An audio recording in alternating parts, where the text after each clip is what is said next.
Wow. This is a big house. Holy shit. There's like 2,000 people in here.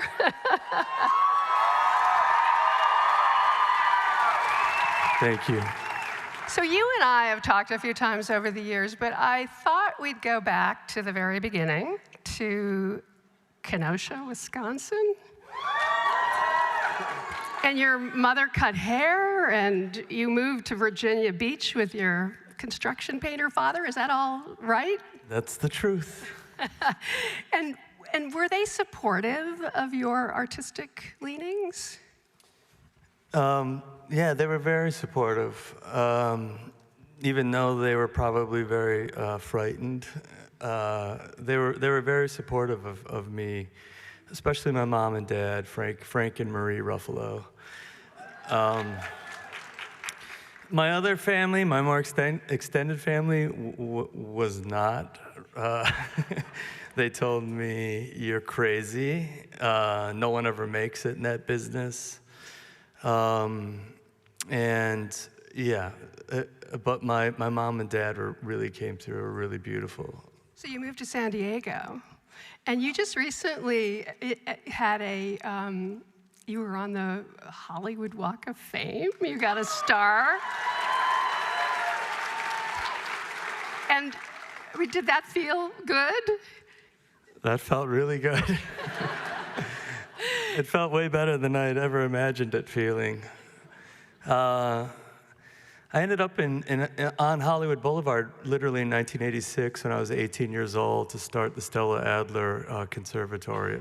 Well, it's a Stella Adler Acting Academy now, but I was there for about 7 years when Hollywood Boulevard, maybe some of you remember, was pretty much a war zone. It was, it was the height of the AIDS epidemic. It was just after they cleared out any kind of hospitals for mentally ill people. It was the crack years. It was a really tough place. And so just to be there, and I was so broke I couldn't pay attention. And walking up and down that boulevard thousands of times over the years, saying each person's name, Marlon Brando, Kermit the Frog.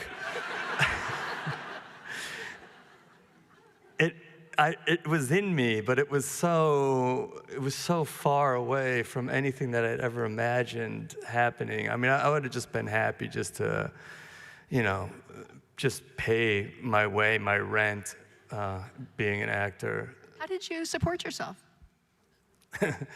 I did everything. I painted houses. I did landscape work. I was a telemarketer. That was fun. I literally didn't sell one thing. I actually called my uncle. I was like, "Can you please buy a gross of line printer ribbons, please? It's $200, please." And I was a busboy, I was a waiter, I was a bar back, and pretty much I rounded out my career with an illustrious bartending career for 8 years. One of my favorite stories on Graham Norton is your bartending story. I'm not going to make you tell it now. It's okay. But you have dined on some of your bartending stories over the years.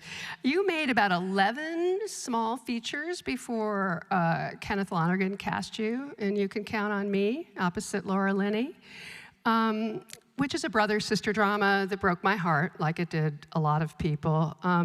Many people know someone who's lost and troubled and can't find their way.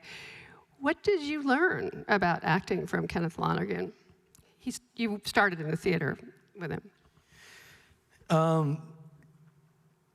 Kenny's writing is just so specific and beautiful, and there's just such a powerful inner life happening with those characters. And what I really learned was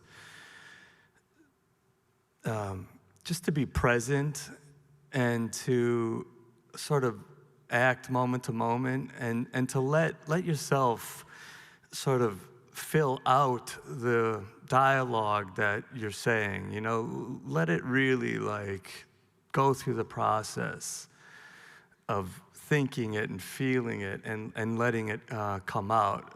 He's such a beautiful writer that it's very easy to do that process with his words. And there's such interesting characters. And so, yeah, I really learned to trust that kind of inner life that was motivating and animating the dialogue. So did you have a strong preference for theater, for film, for television? I mean, is there one medium that is yours? I started in the theater. I did probably, we did 30 plays in the 12 years that I was living in Los Angeles. We had a little 60-seat house theater. And we were all just these kind of poor theater rats. And literally, that's where I thought I was going to be. And that's probably where I'm the most comfortable. Duncan Wedderburn is probably the closest that I've gotten to the same kind of freedom that I have on stage. And but I love it all. I'm just such a I'm a theater. I'm an acting cockroach. I love it all. I love acting. So how did You Can Count on Me affect your career? You know, what was the big change from that? Well, I was in LA. I was doing all these little theater pieces, and in Los Angeles, if you put LA theater on your credits, they literally throw your resume in the trash. That's how much respect they had for LA theater. And so I was just grinding it out, and I was trying to get all the casting directors to come to these little plays, and they never came. And build it and they will not come is what I learned. And so I did You Can Count on Me. Well, first I did This Is Our Youth, which was a play that took me to Broadway, off-Broadway. And that was just a huge hit. It was like just a runaway hit. That was Lonergan. That was Ken and Lonergan.